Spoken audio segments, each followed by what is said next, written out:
Hello students, आज के इस ऑनलाइन क्लास में आप सभी का स्वागत है। इससे पूर्व के वीडियो में भी हमने आपसे शेयर किया था कि 12वीं बोर्ड जो बिहार विद्यालय परीक्षा समिति के पाठ्यक्रम पर आधारित भूगोल के इच्छुक छात्र जो इसका अवलोकन कर रहे हैं, उनके लिए मैंने पूर्व में भी बताया था कि जब भी हम अपनी पढ़ाई की शुरुआत करते हैं तो उस विषय से संबंधित सारे विषय वस्तुओं का एक पृष्ठांकन करना हमें बेहद ही जरूरी हो जाता है।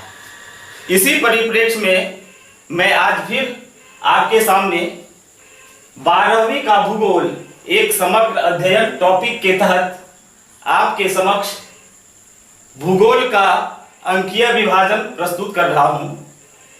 मैंने बताया था कि भूगोल विषय जो 100 अंकों के लिए हम बिहार विद्यालय परीक्षा समिति, जिसे बीएसईबी बोर्ड से भी जानते हैं, उसके तहत अध्ययन करते हैं, तो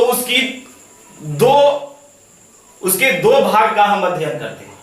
पहला भाग सैद्धांतिक, जिसके तहत 70 अंक की हमें तैयारी करनी होती है। आज हम उस पर विस्तार से अवलोकन करते हैं। भूगोल सैद्धांतिक अर्थात थ्योरी का विभाजन जो 70 अंकों के लिए किया गया है, ये 2 खंडों में विभाजित है। जैसा कि आप इस बोर्ड पर देख भी रहे हैं, खंड ए और खंड बी। खंड ए 35 अंकों के लिए होता है और खंड बी भी 35 अंकों के लिए होता है।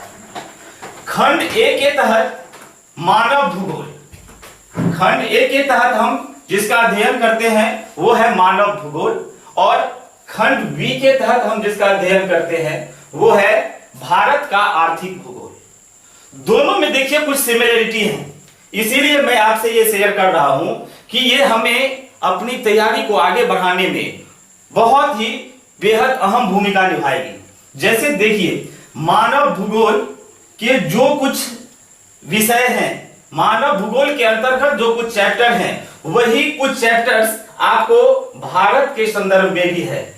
अंतर सिर्फ इतना ही है कि जहां हम मानव भूगोल के अंतर्गत उस चैप्टर का अध्ययन करेंगे, उसमें जो हमारा उदाहरण होगा, उसकी जो पृष्ठभूमि होगी वो वैश्विक स्तर पर होगी, अर्थात वो विश्व स्तर पर हमें उदाहरण प्रस्तुत करेगा।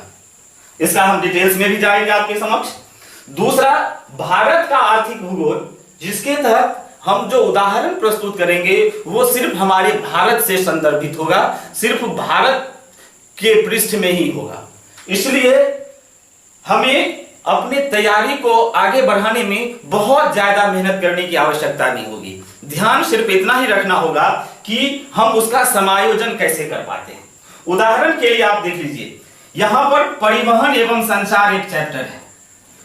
परिवहन एवं संचार, जिसका अध्ययन हम खंड ए के तहत करते हैं, मानव भूगोल शीर्षक के अंतर्गत परिवहन एवं संचार एक चैप्टर है जो यहां पर 6ठे नंबर पर लिखा गया है।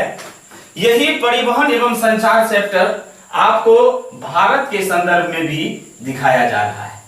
तो सिमिलरिटीज है यहां पर कि परिवहन एवं संचार, जिस टॉपिक को हम क्लियर कर लेते हैं मानव भूगोल के तहत खंड ए में, वही टॉपिक हमें फिर हेल्प करेगा कहां पर, खंड बी में, जहां हम परिवहन एवं संचार पढ़ेंगे। उसका उदाहरण हमें कहां से प्रस्तुत करना होगा, सिर्फ भारत के पृष्ठभूमि से। तो देखिए सिमिलरिटी यहां आ गई। फिर आइए, आप एक चैप्टर आ रहा है अंतरराष्ट्रीय व्यापार। ये अंतरराष्ट्रीय व्यापार जो हम मानव भूगोल के तहत वैश्विक परिदृश्य में पढ़ेंगे, उसी का उदाहरण हमें इस खंड में, अर्थात खंड बी में, उसी अंतरराष्ट्रीय व्यापार का उदाहरण हम भारत के संदर्भ में पढ़ेंगे। तो आपको सिमिलरिटीज क्लियर हो गई कि एक ही चैप्टर हमें दोनों खंड में पढ़ना है। इससे हमें यह होगा कि हमारे जो तैयारी करने की हमारी जो क्षमता होगी, हमारी जो स्टेमिना होगी, हमारी जो ऊर्जा की खपत होगी, वो एक जगह से ही दोनों जगह काम आ जाएगा। इसीलिए मैं वैसे छात्रों के लिए ये सलाह देना चाहता हूं कि जो अपने कम ऊर्जा में, कम संसाधन में अधिक स्कोर करने का प्रयास करते हैं, वो वैसे चैप्टर को सेलेक्ट करें हो सकता है छात्रों में अलग अलग सोच होती है, वो अलग अलग चीज को पसंद करते हैं। तो मेरा यहां सलाह होगा कि आप दोनों खंड में उस चैप्टर को ज्यादा फोकस करें जो सिमिलरिटीज दिखाई दे रही है। जैसे आप यहां देख लीजिए, मैंने यहां से लिया आपसे परिवहन एवं संचार, परिवहन संचार ये दोनों के लिए इंपॉर्टेंट है, इसलिए आप इसको बेहद ज्यादा प्रयास कीजिएगा कवर करने का। अंतरराष्ट्रीय व्यापार ये ज्यादा महत्वपूर्ण हो जाएगा। मानव अधिवास एवं बस्तियां ये दोनों चैप्टर में आ जाएंगे। मानव अधिवास देख लीजिए, यहां पर मानव अधिवास और बस्तियां, फिर यहां मानव अधिवास और बस्तियां। इसके बाद आप देख लीजिए मानव विकास, ये भी विश्व के संदर्भ में, और यहां मानव विकास ये भी भारत के संदर्भ में। तो ये आपके लिए सिमिलरिटीज है। ये क्लियर कर देने से आप कम संसाधन में, कम मेहनत में अधिक स्कोर कर सकते हैं। अब एक एक करके देख लीजिए। मैंने आपसे बताया कि जो हम भूगोल बिहार बोर्ड पृष्ठभूमि के छात्र जिन्होंने अपने सिलेबस में एक विषय भूगोल का चयन किया है, उनको आज का ये वीडियो बहुत ही अहम लगेगा और ये देखना आप जरूर पसंद करेंगे। इससे आपकी पृष्ठभूमि तैयार होगी, आपके मानस पटल पर एक प्लॉट बनेगा और आप उसके माध्यम से अपने तैयारी को आगे बढ़ाने का प्रयास करेंगे। आइए फिर से हम एक बार इसको समझ लें कि मानव भूगोल और भारत का आर्थिक भूगोल ये दो खंडों में बटा हुआ है हमारा भूगोल का सिलेबस, जिसके लिए हम थ्योरी का एग्जाम देंगे, जिससे हम अपने थ्योरी का एग्जाम अर्थात सैद्धांतिक एग्जाम देंगे 70 अंक के लिए। मानव भूगोल के अंतर्गत कुल 8 चैप्टर को समायोजित किया गया है। पहला चैप्टर है इसमें मानव भूगोल परिभाषा, प्रकृति एवं विषय क्षेत्र। बहुत बेहद ही महत्वपूर्ण है ये जब भी हम भूगोल की पढ़ाई शुरुआत करेंगे ये चैप्टर हमारे लिए बहुत ही काम आएगा। पहला चैप्टर मानव भूगोल परिभाषा, प्रकृति एवं विषय क्षेत्र। आपको घबराने की आवश्यकता नहीं है, ये सारे चैप्टर को हम एक एक करके एग्जाम के पॉइंट ऑफ व्यू से उसमें एमसीक्यूज क्वेश्चंस, जो कि आप जानते हैं कि हमारा जो एग्जाम का पैटर्न है वो अब बहुत ही आसान हो गया है। जरा सी मेहनत, जरा सा हम अपने आप को अवेयर करेंगे, हम अच्छे से अच्छे स्कोर प्राप्त कर सकते हैं। इसलिए 35 अंक जो हमारा ऑब्जेक्टिव का सीरीज में आ गया है वो इन सारे कॉन्सेप्ट से क्लियर हो जाएगा। उसके लिए बहुत रटने की आवश्यकता नहीं होगी, सिर्फ हमें चैप्टर को फॉलो करना होगा। चैप्टर के माध्यम से ही हम अपने वस्तुनिष्ठ प्रश्न की श्रृंखला को बेहद आसान तरीके से तैयार कर सकते हैं। तो देखिए मानव भूगोल जो पहला खंड है हमारा, उसमें सबसे पहला मानव भूगोल, उसकी परिभाषा, उसकी प्रकृति और उसका विषय क्षेत्र, ये आगे के वीडियो क्लिप में आपको मिलेगा। दूसरा जो इसका चैप्टर है वो है विश्व की जनसंख्या, घनत्व, वितरण एवं वृद्धि। विश्व के परिदृश्य में ये सारी चीज आपको विश्व के परिदृश्य में देखना है। विश्व की जनसंख्या, घनत्व, वितरण एवं वृद्धि। तो ये हमारा दूसरा टॉपिक हो गया। तीसरा टॉपिक हमारा होगा मानव भूगोल के तहत जनसंख्या संगठन। जनसंख्या संगठन, इसमें जनसंख्या से संबंधित बातें होगी, व्यवसाय से संबंधित बातें होगी, इस पर भी हम आगे चर्चा करेंगे। अगला चैप्टर है मानव विकास। मानव और उसका विकास, इसके कुछ स्तंभ बताए गए हैं, ये सारी डिटेल हम उसमें करेंगे जब हम मानव विकास पढ़ाएंगे। अगला है मानवीय क्रियाकलाप, ये बहुत ही इंपॉर्टेंट है इस सीरीज के लिए। इसमें अगर आप सबको कंट्रोल नहीं करके सिर्फ मानवीय क्रियाकलाप को करते हैं तो आप अपने आप को एक लेवल पर पाएंगे। देखिए ये मानवीय क्रियाकलाप वो होता है जब मनुष्य कोई अपने द्वारा कार्य करता है। हम हर कोई ना कोई कार्य करते हैं, हम अध्यापन का कार्य कर रहे हैं, कोई डॉक्टरी, कोई इंजीनियरिंग, विभिन्न क्षेत्रों में लोग अपने अपने कार्य को अंजाम दे रहे हैं, वो सारे इसके अंतर्गत आ गए, मानवीय क्रियाकलाप के अंतर्गत। अब इसमें देख लीजिए, इसको बारीकी से समझ लीजिए। ये मानवीय क्रियाकलाप ये 5 खंडों में यहां आपके सामने बटा हुआ है।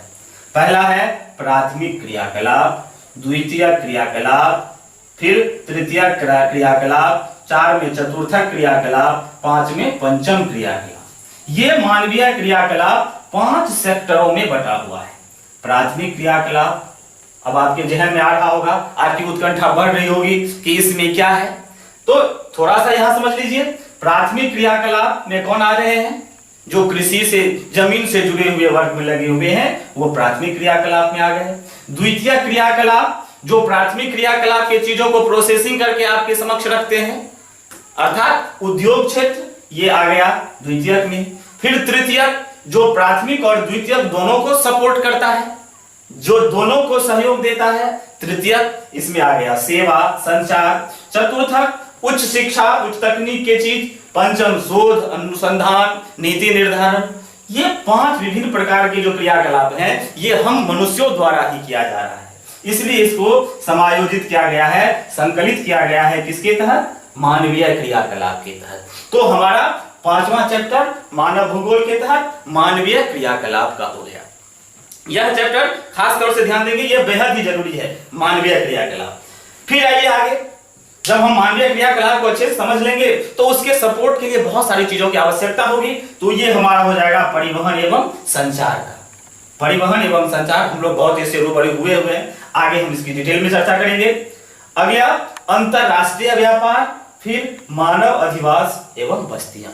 ये सारे टॉपिक्स को हम जब कवर करेंगे तो ये हमारा 35 अंक के लिए तैयार हो जाएगा। कोई मुश्किल नहीं है, बेहद ही आसान है। जब हम इसमें जाएंगे बहुत ही इंटरेस्टिंग लगेगा। हम आपको बेहद ही आसान, सहज और सरल तरीके से समझाने का प्रयास करेंगे, आपके शब्दों में समझाने का प्रयास करेंगे। आपको अगले वीडियो का इंतजार रहेगा।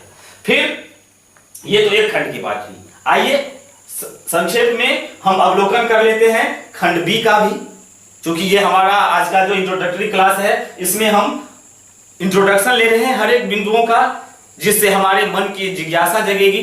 तभी पढ़ना बहुत मुश्किल नहीं होता है, हमारे अंदर की इच्छा को जगाना होता है। आज मैं आपसे वही आपकी इच्छा को जगाने का प्रयास कर रहा हूं। विषय तो हम बहुत सारी जगहों पर देख लेते हैं, सुन लेते हैं।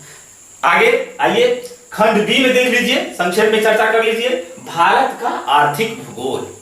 एक खंड तो हमने मानव भूगोल का देखा, फिर हम भारत का आर्थिक भूगोल। ये भी हमें उतने ही महत्वपूर्ण है, क्योंकि इसके अंतर्गत भी जो अंकों का विभाजन होता है वो 35 अंकों के लिए है।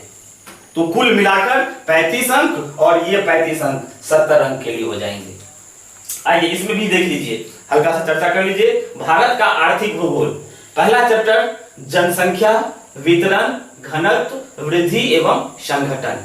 आइए इसको तुलना कर लीजिए पहले चैप्टर से, जब हम मानव भूगोल में चर्चा कर रहे थे। यही सारी चीजें जो विश्व परिदृश्य में था, जिसका अवलोकन हम विश्व के परिप्रेक्ष्य में कर रहे थे, उसी चीजों को पुनः हम दोहराएंगे। लेकिन यहाँ जो हमारा उदाहरण होगा, यहाँ जो हमारी पृष्ठभूमि होगी, वो भारत के संदर्भ में होगी। तो बेहद ही आसान होगा। इस चैप्टर को जहां हम यहाँ क्लियर कर लेंगे तो ये हमें बेहद ही महत्वपूर्ण हो जाएगा दूसरे चैप्टर के लिए। तो यहां से हमें आसानी मिल जाएगी। फिर आइए प्रवास, दूसरा चैप्टर। ये भी बहुत इंपॉर्टेंट चैप्टर होता है प्रवास। हर वर्ष इससे कुछ न कुछ प्रश्न जो है वो आपके लिए संकलित किए जाते हैं, आपके एग्जाम्स में यहाँ से प्रश्न रखे जाते हैं। ये भी बहुत इंपॉर्टेंट चैप्टर है, इसकी गणना इसमें भी की जाती है। प्रवास चैप्टर का अध्ययन मानव भूगोल में भी बहुत ही अच्छे तरीके से किया जाता है। ये इस संगठन में आ जाता है, विश्व जनसंख्या, घनत्व, वितरण, वृद्धि के तहत। तो आइए सेकेंड चैप्टर में भी देख लेते हैं कि प्रवास, इसके प्रकार, कारण एवं परिणाम की चर्चा करेंगे हम भारत के आर्थिक भूगोल के तहत। तीसरा हमारा चैप्टर है इसमें मानव का विकास, बहुत ही इंपॉर्टेंट चैप्टर, मानव विकास। चौथा मानव बस्तियां, ये आपने मानव भूगोल में भी देखा था और उसी को पुनः भारत के आर्थिक भूगोल में भी देख रहे हैं। तो चीज तो वही होगी, उदाहरण सिर्फ हमें अलग से मिलेगा। यहां हम विश्व स्तर का उदाहरण लेंगे और यहां हम भारत स्तर का उदाहरण लेंगे। तो आपने क्लियर कर लिया मानव बस्तियां। फिर आगे बढ़िए, आगे आइए भूमि संसाधन एवं कृषि। बहुत सी चीज हम बहुत सारे लोग कृषि को करते हुए जाते आते देखते हैं, यहाँ उन चीजों के बारे में जानेंगे, भूमि संसाधन एवं कृषि। फिर अगला चैप्टर हमारा होगा भारत के संसाधन। संसाधन के बारे में हम लोग तो शुरू से जान रहे हैं, जो चीज हमारी आवश्यकताओं की पूर्ति करता है वो हमारे संसाधन है, और वो संसाधन भारत के लिए। तो भारत में कौन कौन से संसाधन की उपयोगिता ज्यादा है? तो इसमें देख लीजिए, एक है जल संसाधन, जल संसाधन वाटर रिसोर्सेज, जल संसाधन, फिर मिनरल रिसोर्सेज खनिज संसाधन, फिर उसके बाद ऊर्जा संसाधन। इन संसाधनों का हम डिटेल में चर्चा करेंगे। तो भारत के संसाधन के तहत हमारे पास आ गया ए, बी और सी, जल संसाधन, खनिज संसाधन और ऊर्जा संसाधन। फिर हम चर्चा करेंगे उद्योग जगत की। भारत में उद्योग से संबंधित जो बातें होगी वो इस चैप्टर में करेंगे, उद्योग। अगला चैप्टर फिर हमारा होगा भारत में नियोजन एवं विकास। ये भी इंपॉर्टेंट चैप्टर होगा कि भारत में नियोजन एवं विकास। अगला चैप्टर पर चलिए, भारत का परिवहन एवं संचार। भारत का परिवहन एवं संचार। अब थोड़ी बहुत जिज्ञासा आपकी जग रही होगी कि भाई परिवहन एवं संचार यहां भी देख रहे हैं और यहां भी देख रहे हैं, इसमें क्या बताया जाएगा? तो परिवहन एवं संचार, परिवहन हमारे परि चारों ओर से जुड़ा हुआ है और वहन मतलब ढोना, वहन मतलब ढोना। तो हमारे चारों ओर जो बहुत सारे संसाधन चल रहे हैं, हम एक जगह से दूसरे जगह वस्तुओं को, यात्रियों को, सामान को ले जा रहे हैं या आपसी तालमेल या समझौते से, तो ये व्यापार के अंतर्गत आ जाएगा। तो भारत का अंतरराष्ट्रीय व्यापार, इसके वर्गीकरण होंगे फिर, जिसको हम डिटेल से इस चैप्टर में करेंगे, भारत का अंतरराष्ट्रीय व्यापार। तो कुल मिलाकर ये 10 चैप्टर जो है वो आपको भारत का आर्थिक भूगोल के तहत करना होगा। बहुत ही आसान होगा। एक बार सीरियस हो जाने पर हम इसको आसानी से कर लेंगे, और जब एक बार हमारे दिमाग में उसका पूरा फीडबैक सेट हो जाएगा, एक बार वो हमारे कॉन्सेप्ट हमारे क्लियर हो जाएगा, तो हमें रटने की, याद करने की कोई जरूरत नहीं होगी, हम खुद से उसका सॉल्यूशन कर लेंगे। तो खंड ए और खंड बी के ये चैप्टर है। इसके अलावा नए में कुछ अलग से टॉपिक जोड़ दिया गया है जो बेहद ही समकालीन होता है। इसके तहत आ रहा है कुछ चुने हुए मुद्दे एवं समस्याएं। इससे भी हर वर्ष 5 क्वेश्चन लगभग जो है दे दिए जाते हैं, कुछ 1 नंबर वाले भी, कुछ 2 नंबर वाले भी, कुछ लॉन्ग टाइप में भी। तो वो समय समय से कौन से मुद्दे किस वर्ष कितना हावी हो रहा है सोसाइटी पर, समाज पर। जैसे अभी देख रहे हैं कि इस वर्ष जो है कोरोना, तो इसमें कोरोना पर जो अगले छात्र के, जो अगले सेशन के जो छात्र होंगे, वो उनका कुछ चुने हुए समस्याएं और मुद्दे में ये आ सकता है। तो कुछ चुने हुए मुद्दे एवं समस्याएं वो हर वर्ष अलग अलग परिस्थिति में परिवर्तित होते रहता है, तो इसका भी अवलोकन करना होता है। कुछ चुने हुए मुद्दे एवं समस्याएं, इसका हम अवलोकन साल के आखिर में एग्जाम से कुछ पूर्व हमारे जो वीडियो क्लिप आएगी, आप उसमें इसको देख सकते हैं, कुछ चुने हुए मुद्दे एवं समस्याएं। तो अभी हमने आपसे सिर्फ तैयारी करने का एक पैटर्न साझा किया कि हम अपने तैयारी को कैसे आगे बढ़ाएंगे, हम अपने रुचि को कैसे भूगोल के प्रति, क्योंकि हमने एक अपना सब्जेक्ट भूगोल का चयन कर लिया है अपने पाठ्यक्रम में, अपने सिलेबस में एक विषय के तौर पर, तो उससे जुड़ी बातें, उससे हमारा एक कॉन्सेप्ट डेवलप होना चाहिए। तो मैंने आज ये प्रयास किया है कि आपको भूगोल के प्रति रुचि जगाएं और इसके अंदर जो क्या विषय वस्तु है उसमें हम एंट्री करें, उसको आत्मसात करें, वो चीज यहाँ हम जगाने का प्रयास किया है। आशा है आपको अच्छा लगा होगा। अगर अच्छा लगा होगा तो अपने फ्रेंड सर्किल में आप इसे शेयर करेंगे, चर्चा करेंगे। अगले वीडियो का इंतजार करें। अगले वीडियो में हम आपके सामने रूबरू होंगे मानव भूगोल, परिभाषा, प्रकृति एवं विषय क्षेत्र, और उसके बाद हमारी इस पाठ्यक्रम के तहत जो रखा गया है नाम 12वीं का भूगोल एक समग्र अध्ययन के तहत, उसमें हम खंडवार अलग अलग दिनों में मानव भूगोल के सारे टॉपिक्स को और भारत का आर्थिक भूगोल के सारे टॉपिक्स का जो कवर करेंगे। उसके बाद हम चुने हुए मुद्दे एवं समस्याओं पर आएंगे और प्रयास करेंगे कि आप जब अपने आप को बोर्ड के एग्जाम के लिए तैयार करें तो उस समय भी कुछ नई नई चीजों के साथ आपके समक्ष उपस्थित होंगे। तब तक के लिए धन्यवाद।